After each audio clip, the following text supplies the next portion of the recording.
Karim Benzema qui vise le record de Cristiano Ronaldo, l'hécatombe de blessés à Marseille, Galtier et Nice qui pourraient déjà se séparer, ou encore les scènes de liesse à Nantes après la victoire en Coupe de France. On en parle tout de suite dans notre journal.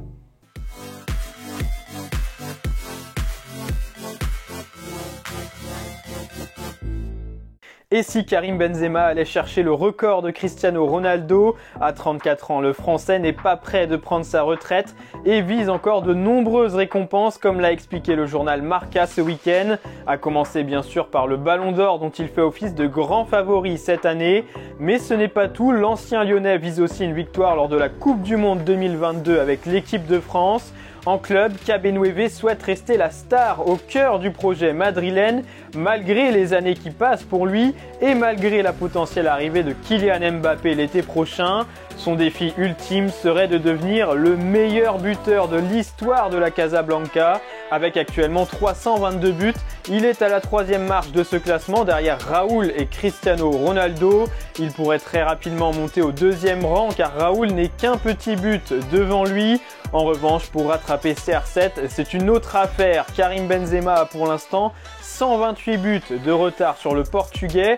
Il lui faudrait donc jouer jusqu'à ses 38 ans, soit 4 ans supplémentaires avec une moyenne d'une trentaine de réalisations par an pour rattraper Cristiano Ronaldo. Alors est-ce possible ou impossible selon vous? Dites-le nous dans les commentaires. Et c'est l'hécatombe à l'OM. Après avoir déjà perdu Dimitri Payet en demi-finale de la Ligue Europa Conférence, Jorge Sampaoli a vu ses joueurs tomber comme des mouches ce week-end. Avant la rencontre, Arek Milik et Amin Harit ont tous les deux déclaré forfait.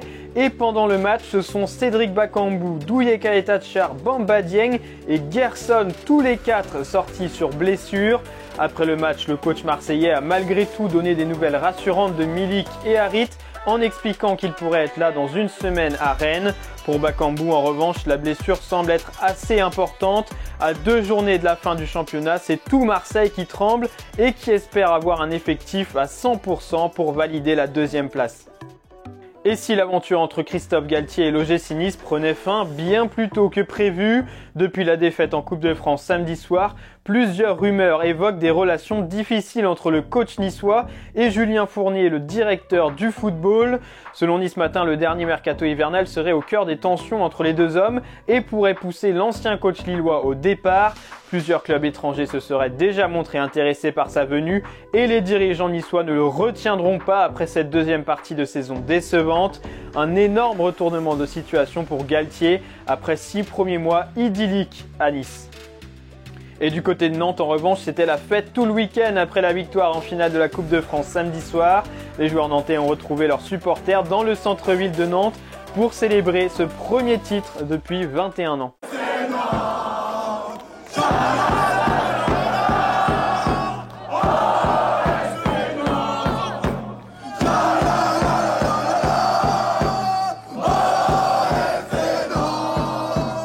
Et c'est la 4e fois que le FC Nantes remporte la Coupe de France dans son histoire et c'est le premier trophée sous l'ère Valdemarquita, propriétaire du FC Nantes.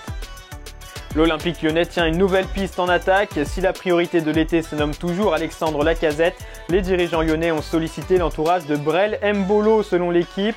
L'attaquant suisse de 25 ans appartient au Borussia Mönchengladbach et serait évalué à 15 millions d'euros. Avec la qualification désormais impossible de Lyon pour la Coupe d'Europe la saison prochaine, la piste Lacazette semble s'éloigner pour les Gaunes. Celle menant à Mbolo est en revanche beaucoup plus réaliste, même s'il faudra d'abord régler le cas Moussa Dembélé en fin de contrat dans un an et qui ne semble pas pressé de partir.